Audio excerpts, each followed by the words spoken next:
आप सोच रहे होंगे कि रात के इस सन्नाटे में मैं आपको ये कहानी क्यों सुना रही हूँ। पर क्या करें, कुछ किस्से ऐसे होते हैं जो दिल में दबे नहीं रहते। तो चलिए सुनिए आज की कहानी, भटकती आत्मा की पुकार। ये कहानी बहुत ही डरावनी और भयानक है। ये बात उन दिनों की है जब गांव के किनारे एक पुराना कुआं हुआ करता था। कहते हैं जब उस कुएं के पास कोई नहीं जाता था, न दिन में न रात में, क्योंकि लोग कहते थे वहाँ कोई है, कोई जो अभी किसी का इंतज़ार कर रहा है। एक दिन हमारे गांव का सबसे निडर लड़का राजू जिद पकड़ बैठा कि वो कुएं तक जाएगा। डर किस बात का? वो सबकी हंसी उड़ाते हुए बोला, और फिर वो चल पड़ा अकेले आधी रात होते ही। चांदनी रात थी, लेकिन कुएं के पास सब कुछ धुंधला और साया सा लग रहा था।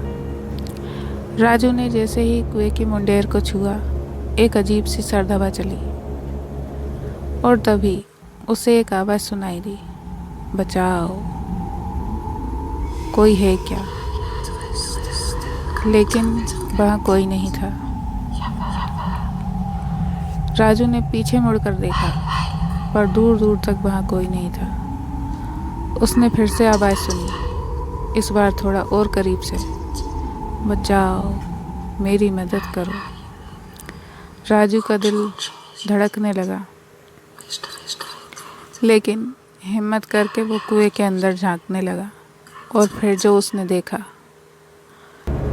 कुएं के अंदर कोई चेहरा नहीं था, बल्कि बस दो आंखें चमक रही थी, जो कि उसे घूर रही थी बिना पलक झपकाए। राजू चिल्लाया और पीछे हट गया।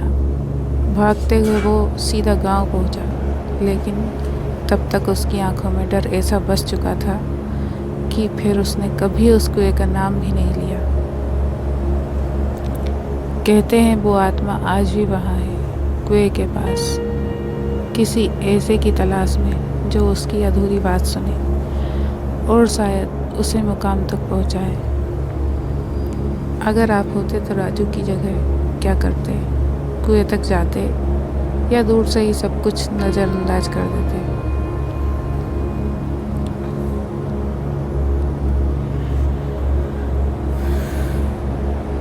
आप ऐसी और कहानियाँ सुनने के लिए चैनल पर बने रहें और चैनल को सब्सक्राइब करें।